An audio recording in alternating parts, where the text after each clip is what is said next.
البطولة العاشرة تدخل خزينة نادي الاتحاد. هذه البطولة التي حلمنا بها لعشرات السنين، وإذ بنا نتوج بالبطولة العاشرة بعد 53 82 97 99 2000 2001 2003 2007 2009 و2023. أبارك لكل اتحادي حر وحرة هذا التتويج وهذه البطولة الغالية الذي استحقيناها بكل جدارة واستحقاق رغم كل الظروف وكل الصعوبات، إلا أن الرجال كانوا رجالا واستطاعوا أن يهدوا لنا هذه البطولة الغالية. هذه البطولة استثنائية بكل المقاييس، منها تأهلنا لكأس العالم للأندية ودوري أبطال آسيا، وبإذن الله الموسم القادم نكون أفضل وأحسن من هذا الموسم. هذا الموسم موسم كان متعب، موسم كان شاق. الفرحة لن تغطيها ساعات ولا أيام، الفرحة تحتاج إلى أشهر. الجميع كانوا على قدر المسؤولية، كانوا على صطاف واحد، ففرحوا بهذه البطولة. هذه البطولة الغالية الذي نستحقها بكل جدارة وبكل استحقاق. هذه البطولة العاشرة النجمة الذهبية تحققت بفضل الرجال اللاعبين الذين تحملوا سكاكين التشكيك والنقد، ولكن اللاعبين كانوا في المستوى وكانوا أبطال بكل المقاييس، واستطاعوا اليوم أن يكونوا رجالا داخل المستطيل الأخضر. إدارة أنمار الحايلي وأحمد عصام كعكي وبقية الإدارات النادي قدموا شغل كبير طيلة ال4 سنوات الماضية، وفي السنة الرابعة تتوج ببطولة الدوري، البطولة الأقوى والأشرس في الشرق الأوسط وشمال أفريقيا. هذا هو الدوري الاتحادي. كنا رجال في الملعب، كنا رجال كإدارة، الجماهير اللي ضحت بكل ما تملك، بكل ما عندها من إمكانيات من أجل رفعة راية الأصفر والأسود عاليا. خلاص كوابيس الإدارات السابقة والأزمات المالية وشراء الذمم انتهى. اليوم هو يوم البطولة، اليوم هو يوم الانتصار، اليوم هو يوم الفرحة، اليوم هو يومنا، ولن تكون الأخيرة بإذن الله. لن تكون الأخيرة، لن تكون الأخيرة بإذن الله.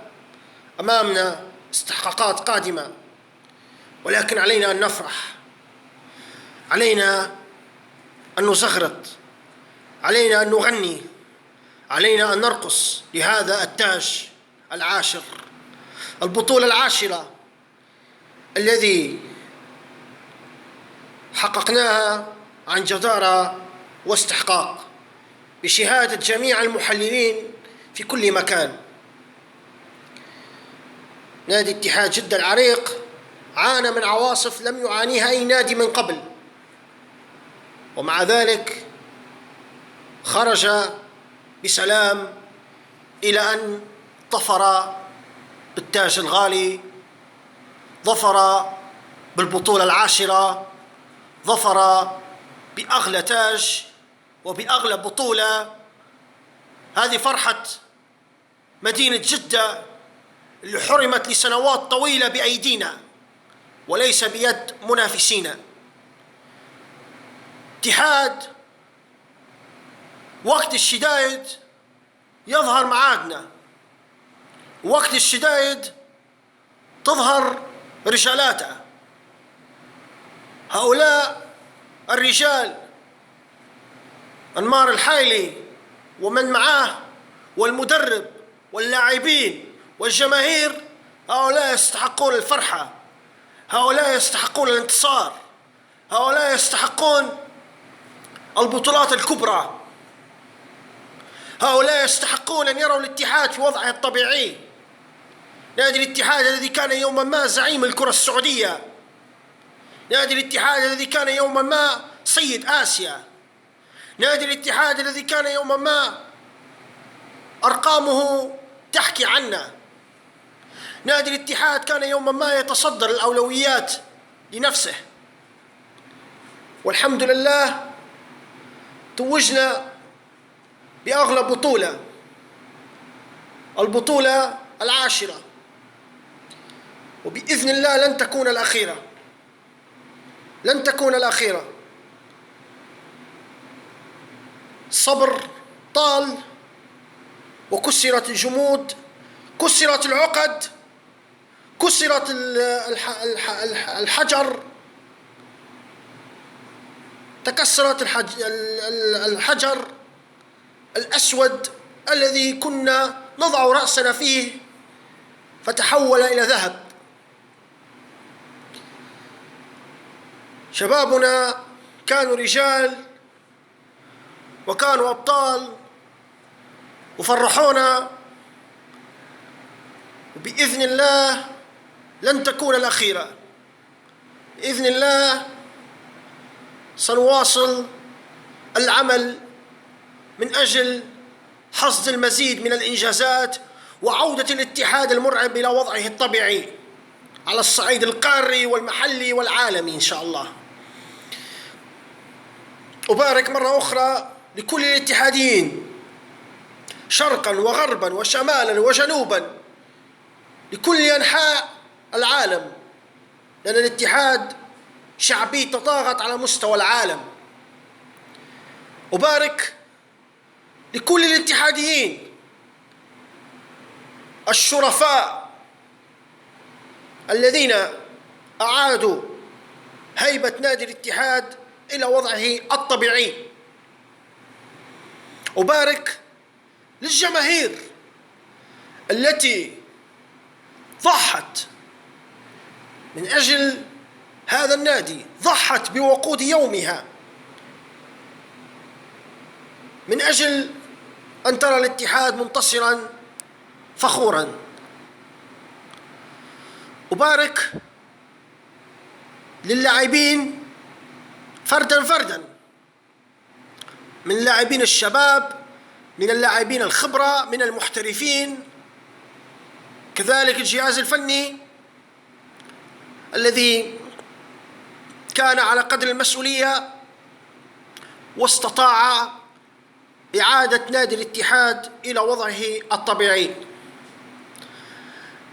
لن تكفينا كلمات، لن تكفينا التبريكات، لن تكفينا الأقوال، فالأفعال كبيرة وكبيرة جدا.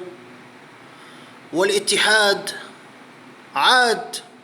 حاد يفترس خصومه، الاتحاد عاد ليفترس كل من يريد سقوطه. مدينة جدة صفراء وسوداء، وبإذن الله تكون صفراء وسوداء إلى أمد الآبدين إن شاء الله. ألف مبروك تتويج بالدوري، ألف مبروك لمجلس الإدارة الذي تحمل عبء كبير جدا وإذ به ينجز. ألف مبروك للجهاز الفني الحالي الذي تحمل عبء كبير لكنه قاد السفينة إلى بر الأمان. أبارك للاعبين بالدرجة الأولى والأخيرة لأنهم تحملوا عبء ثقيل جدا لكنهم كانوا رجال. لن تكفينا كلمات التبريكات والأقوال والتهاني، فالاتحاد حاد يحتاج إلى الكثير والكثير حتى يعود الاتحاد، وقد عاد الاتحاد محليا، وبانتظار أن تعود شمس الاتحاد قاريا ودوليا وإقليميا. لن نكتفي بمجرد بطولة بطولتين، لدينا الكثير مع هذه الإدارة، انتقدناها كثيرا لكنها أنجزت، فمن حقنا أن نقول لها شكرا على هذا الإنجاز. وبإذن الله تستمر المسيرة الاتحادية. افرحوا، هللوا، ارقصوا من أعماق قلوبكم، فآن أوان لكي نخرج إلى الشوارع، شارع الصحافة وكل المدن، لتفرح بهذا النادي العريق، بهذا النادي الكبير الذي عاد ليكون حاداً، عاد ليحقق هذه البطولة العاشرة تحققت، والأحلام لا زالت تكبر، وأملنا كبير إن نحن نواصل حصد المزيد من الكؤوس والجوائز. تمنيناها ثلاثية ولكن حصدنا 70% من بطولات الدوري السعودي. ما زال هناك كأس آسيا وكأس العالم للأندية، نحتاج إلى العمل. لن نقول أي شيء الآن.